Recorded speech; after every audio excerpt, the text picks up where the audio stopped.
ಭಗವಂತನ ಬರವಣಿಗೆ ಅಂದವಾಗಿದ್ದರೆ ಬದುಕಿನ ಮೆರವಣಿಗೆ ಚಂದವಾಗಿರುತ್ತದೆ.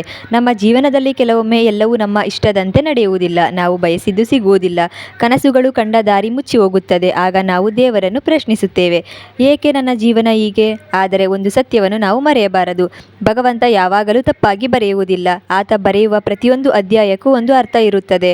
ಒಬ್ಬ ರೈತ ಬೀಜವನ್ನು ನೆಲದಲ್ಲಿ ಬಿತ್ತುತ್ತಾನೆ. ಆ ಬೀಜಕ್ಕೆ ಮೊದಲಿಗೆ ಕತ್ತಲೆ ಸಿಗುತ್ತದೆ, ಮಣ್ಣು ಸಿಗುತ್ತದೆ, ಒತ್ತಡ ಸಿಗುತ್ತದೆ. ಆದರೆ ಅದೇ ಬೀಜ ನಂತರ ದೊಡ್ಡ ಮರವಾಗಿ ಬೆಳೆಯುತ್ತದೆ.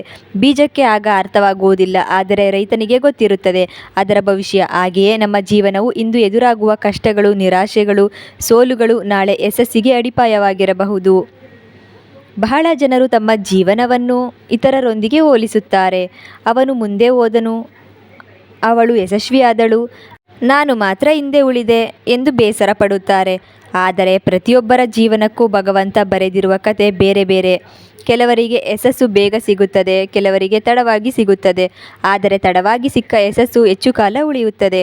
ಜೀವನದಲ್ಲಿ ನಾವು ಮಾಡಬೇಕಾದದ್ದು ಒಂದೇ, ನಮ್ಮ ಪ್ರಯತ್ನವನ್ನು ಬಿಡಬಾರದು. ಫಲಿತಾಂಶದ ಬಗ್ಗೆ ಅತಿಯಾಗಿ ಚಿಂತಿಸಬಾರದು, ಏಕೆಂದರೆ ನಮ್ಮ ಪ್ರಯತ್ನ ನಮ್ಮ ಕೈಯಲ್ಲಿದೆ, ಆದರೆ ಫಲಿತಾಂಶ ಭಗವಂತನ ಕೈಯಲ್ಲಿದೆ. ಇದೇ ಭಗವಂತನ ಬರವಣಿಗೆ ಅಂದವಾಗಿದ್ದರೆ ಬದುಕಿನ ಮೆರವಣಿಗೆ ಖಂಡಿತವಾಗಿಯೂ ಚಂದವಾಗಿರುತ್ತದೆ. ಅದಕ್ಕಾಗಿ ಕಷ್ಟ ಬಂದಾಗ ಕುಗ್ಗಬೇಡಿ, ಸೋಲು ಬಂದಾಗ ನಿಲ್ಲಬೇಡಿ, ನಿರಾಶೆ ಬಂದಾಗ ಆಸೆಯನ್ನು ಕಳೆದುಕೊಳ್ಳಬೇಡಿ. ಪ್ರತಿ ರಾತ್ರಿ ನಂತರ ಬೆಳಗು ಬರುತ್ತದೆ, ಪ್ರತಿ ಮಳೆಯ ನಂತರ ಇಂದ್ರಧನಸ್ಸು ಮೂಡುತ್ತದೆ. ಹಾಗೆಯೇ ಪ್ರತಿ ಕಷ್ಟದ ನಂತರ ಸಂತೋಷವೂ ಬರುತ್ತದೆ. ಆದ್ದರಿಂದ ಜೀವನದ ಮೇಲೆ ನಂಬಿಕೆ ಇಡಿ, ನಿಮ್ಮ ಮೇಲೆ ವಿಶ್ವಾಸ ಇಡಿ, ಭಗವಂತನ ಮೇಲೆ ಭಕ್ತಿ ಇಡಿ. ಒಂದು ದಿನ ನೀವು ಹಿಂದಿರುಗಿ ನೋಡಿದಾಗ ನಡೆದ ಪ್ರತಿಯೊಂದು ಘಟನೆಯು ನಿಮ್ಮ ಒಳ್ಳೆಯದಕ್ಕಾಗಿಯೇ ಆಗಿತ್ತು ಎಂಬುದು ಅರ್ಥವಾಗುತ್ತದೆ.